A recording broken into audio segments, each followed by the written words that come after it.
നഗരത്തെ അക്ഷരാർത്ഥത്തിൽ ഇളക്കിമറിച്ച സംഭവം. കോട്ടയം ജില്ലയിലെ അതിരമ്പുഴയ്ക്കടുത്തുള്ള അമ്മഞ്ചേരി എന്ന ഗ്രാമം. അവിടെ ഒരു റബ്ബർ തോട്ടത്തിൽ തമിഴ്നാട് സ്വദേശിയായ ടാപ്പിംഗ് തൊഴിലാളി ഒരു പോളിത്തീൻ ചാക്കുകെട്ട് കാണുന്നു. ബെഡ്ഷീറ്റ് കൊണ്ട് പൊതിഞ്ഞ നിലയിൽ ഒരു സ്ത്രീയുടെ മൃതദേഹമായിരുന്നു അതിൽ. കഴുത്തിലും കൈകളിലും കരുവാളിച്ച പാടുകൾ, മുഖം നീര് വന്ന് ചീർത്ത അവസ്ഥ. യുവതി 7 മാസം ഗർഭിണിയും. മൃതദേഹം കണ്ടെത്തിയ സ്ഥലത്ത് അക്രമം നടന്നതിന്റെ യാതൊരു ലക്ഷണങ്ങളുമില്ല. ആരാണ് ആ യുവതി?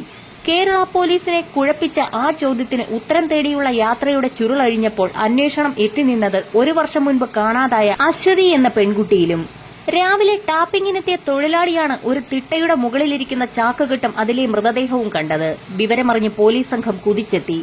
ഒന്നിലധികം പേർ ചേർന്ന് ചെയ്ത കൊലപാതകം എന്നതായിരുന്നു പോലീസിന്റെ ആദ്യ സംശയം. അന്വേഷണം തുടങ്ങിയതും ആ വഴിക്കായിരുന്നു. ഒരു യുവതി കൊല്ലപ്പെട്ടു എന്നതല്ലാതെ അവൾ ആരാണെന്നോ എങ്ങനെയാ മൃതദേഹം അവിടെ എത്തിയെന്നോ ഉള്ള യാതൊരു തെളിവും പോലീസിന് കണ്ടെത്താനായില്ല.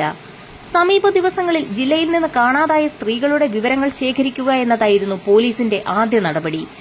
സംസ്ഥാനത്തെയും അയൽ സംസ്ഥാനങ്ങളിലെയും മുഴുവൻ പോലീസ് സ്റ്റേഷനുകളിലേക്കും മൃതദേഹത്തിന്റെ ചിത്രം ഉൾപ്പെടെ വിവരങ്ങൾ കൈമാറുന്നു. കാണാതായ ചില യുവതികളുടെ ബന്ധുക്കൾ ഫോട്ടോ കണ്ടെത്തിയെങ്കിലും ആരും മൃതദേഹം തിരിച്ചറിഞ്ഞില്ല. കൊല്ലപ്പെട്ട യുവതി ഗർഭിണിയാണെന്നറിഞ്ഞതോടെ ആശുപത്രികൾ കേന്ദ്രീകരിച്ചും പോലീസ് അന്വേഷണം ആരംഭിച്ചു. മൃതദേഹം കണ്ടെത്തിയ പ്രദേശത്തെ 6 മൊബൈൽ ടവറുകളുടെ പരിധിയിൽ നടന്ന ഫോൺ വിളികളും സമീപ വഴികളിലെ CCTV ദൃശ്യങ്ങളും എല്ലാം പരിശോധിച്ചെങ്കിലും സംശയകരമായി ഒന്നും കണ്ടെത്താനായില്ല. ആരാണ് ആ യുവതി? കേരള പോലീസിനെ വല്ലാതെ കുഴപ്പിച്ചൊരു ചോദ്യമായിരുന്നു അത്. അതിനുത്തരം കിട്ടാതെ വന്നതോടെയാണ് പെൺകുട്ടിയുടെ മൃതദേഹം പൊതിഞ്ഞുകെട്ടിയ പോളിത്തീൻ ചാക്ക് വിശദമായി പരിശോധിക്കാൻ അന്വേഷണ ഉദ്യോഗസ്ഥർ തീരുമാനിച്ചത്. ചാക്കിലുണ്ടായിരുന്ന ഒരു ബാർകോഡ് പോലീസിന്റെ ശ്രദ്ധയിൽപ്പെടുന്നു. ആ ബാർകോഡ് ചുറ്റിപ്പറ്റിയായി പിന്നീടുള്ള അന്വേഷണം. രാജ്യാന്തര കൊറിയർ സേവനങ്ങൾ നൽകുന്ന ഗതി എന്ന കമ്പനിയുടെ ബാർകോഡാണതെന്ന് തിരിച്ചറിഞ്ഞു. ആ നമ്പറിലുള്ള പാഴ്സൽ 1.5 വർഷം മുൻപ് സൌദിയിൽ നിന്ന് അയച്ചതാണെന്ന് കണ്ടെത്തി. പക്ഷെ ആർക്കാണ് അയച്ചത് എന്ന വിലാസമില്ലായിരുന്നു. ഡൽഹിയിലെത്തിയ പാഴ്സൽ അവിടെ നിന്നും മംഗലാപുരത്തേക്കും പിന്നീട് കോഴിക്കോട്ടേക്കും എത്തിയതാണെന്ന് പരിശോധനയിൽ പോലീസിന് മനസ്സിലായി. പക്ഷേ അത് കോഴിക്കോട്ട് നിന്ന് എവിടേക്ക് പോയെന്ന് മനസ്സിലാകണമെങ്കിൽ അത് കിട്ടിയ ആളിന്റെ വിലാസം വേണം. കോഴിക്കോട് ഓഫീസ് കമ്പ്യൂട്ടറൈസ്ഡ് അല്ലാത്തതിനാൽ ആ വിലാസം കണ്ടെത്തുക എളുപ്പമായിരുന്നില്ല. പക്ഷെ പിന്നോട്ടില്ലെന്ന് പോലീസ് ഉറപ്പിച്ചു. അങ്ങനെ ഗോഡൌണിലെ പഴയ രജിസ്റ്ററുകൾ തപ്പാൻ തുടങ്ങി. ഒരു ദിവസം നീണ്ട തിരച്ചിലിനൊടുവിൽ കോട്ടയത്തുള്ള ഖാദർ യൂസഫ് എന്ന ആൾക്കെത്തിയ പാഴ്സലായിരുന്നു അതെന്ന് കണ്ടെത്തി. മേൽവിലാസം മാത്രമല്ല, ഖാദർ യൂസഫിന്റെ മൊബൈൽ നമ്പറും ആ രജിസ്റ്ററിലുണ്ടായിരുന്നു. ആ മൊബൈൽ നമ്പറും അഡ്രസ്സും ഉപയോഗിച്ച് ഖാദറിനെ പറ്റി പോലീസ് വിശദമായി അന്വേഷിക്കുന്നു. മൊബൈൽ നമ്പറിന്റെ ടവർ ലൊക്കേഷനും പരിശോധിച്ചു. അപ്പോഴാണ് പ്രതിയിലേക്ക് വിരൽ ചൂണ്ടിയ ആ തെളിവ് പോലീസിന് ലഭിക്കുന്നത്. മൃതദേഹം കണ്ടെത്തിയതിന്റെ തലേദിവസം രാത്രിയിൽ ഖാദർ യൂസഫിന്റെ മൊബൈൽ ഫോണിന്റെ ലൊക്കേഷൻ അമ്മഞ്ചേരിയിലെ ആ റബ്ബർ തോട്ടത്തിന് സമീപമായിരുന്നു. ഈരാറ്റുപേട്ട സ്വദേശി ഖാദർ യൂസഫ് കോട്ടയം അതിരമ്പുഴയിലാണ് താമസിക്കുന്നത്. കുറേക്കാലം സൌദിയിലായിരുന്നു. മടങ്ങിയെത്തിയ ശേഷം കോട്ടയത്ത് ശാസ്ത്രി റോഡിൽ സർജിക്കൽ ഉപകരണങ്ങളുടെ കടയിൽ ജോലി ചെയ്യുകയായിരുന്നു. ഖാദർ യൂസഫിനെ തേടി അയാൾ ജോലി ചെയ്യുന്ന സ്ഥാപനത്തിലാണ് പോലീസ് എത്തി നിന്നത്. കരുവാളിച്ച് വികൃതമായ മൃതദേഹത്തിന്റെ ഫോട്ടോ കാണിച്ച് ഇതാരാണെന്നറിയുമോ എന്നായിരുന്നു പോലീസിന്റെ ആദ്യ ചോദ്യം. ഇത് അശ്വതിയല്ലേ എന്ന് അയാൾ അറിയാതെ പറഞ്ഞുപോയി. പറഞ്ഞു തുടങ്ങിയെങ്കിലും അയാൾക്കത് മുഴുവനാക്കാൻ കഴിഞ്ഞില്ല. പക്ഷെ ആ സമയത്ത് അയാളുടെ മുഖത്ത് മിന്നിമറഞ്ഞ ഭാവങ്ങളിൽ നിന്നും ആ കൊലപാതകവുമായി ഖാദറിന് ബന്ധമുണ്ടെന്ന് പോലീസ് ഉറപ്പിച്ചു. അങ്ങനെ ഖാദറിന്റെ വീട്ടിൽ പോലീസ് പരിശോധന ആരംഭിച്ചു. 1.5 വർഷത്തോളമായി ഖാദർ തനിച്ചാണ് താമസിക്കുന്നതെന്നാണ് പറഞ്ഞത്. ഭാര്യ വിദേശത്തും.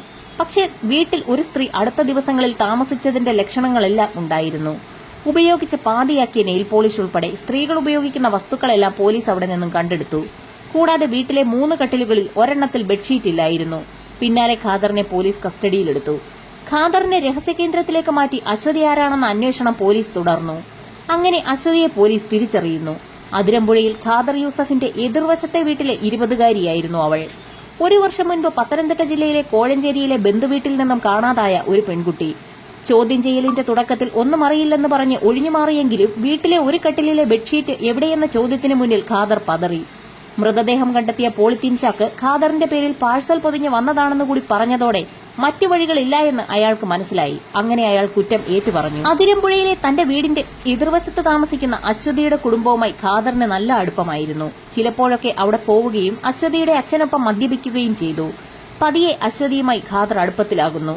ഖാദർ തനിച്ചു താമസിക്കുന്ന വീട്ടിൽ അശ്വതി നിത്യസന്ദർശകയുമായി.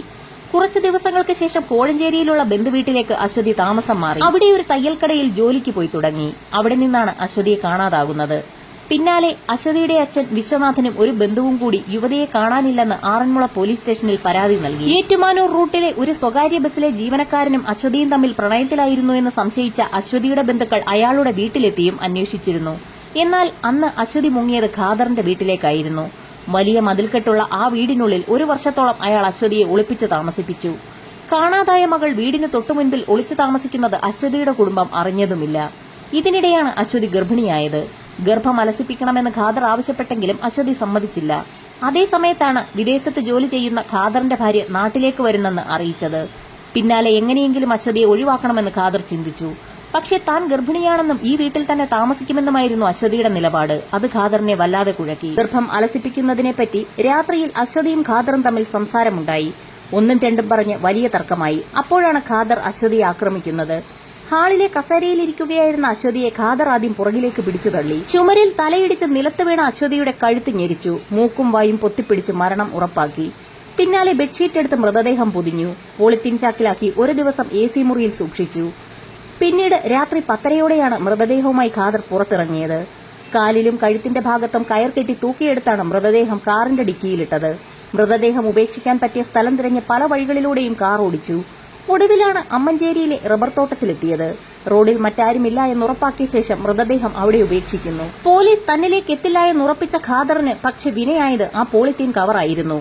ഇരയെ തിരിച്ചറിഞ്ഞ ശേഷം പ്രതിയെ കണ്ടെത്തുന്നതിന് പകരം പ്രതിയിൽ നിന്ന് ഇരയിലേക്ക് സഞ്ചരിച്ചുവെന്നതാണ് ഈ കേസിന്റെ കൌതുകം. പോളിത്തീൻ ചാക്കിലെ ആ ബാർകോഡ് ഇല്ലായിരുന്നെങ്കിൽ ഒരിക്കലും അന്വേഷണം ഖാദർ യൂസഫിലേക്ക് എത്തുമായിരുന്നില്ല. അയാളെ കണ്ടെത്തിയില്ലെങ്കിൽ ആ മൃതദേഹം ആരുടേതാണെന്നും തിരിച്ചറിയാൻ കഴിയുമായിരുന്നില്ല. നാടിനെ നടുക്കിയ കൊലപാതകത്തിന്റെ ചുരുളഴിഞ്ഞ അമ്പരപ്പിലാണ് നാട്ടുകാർ.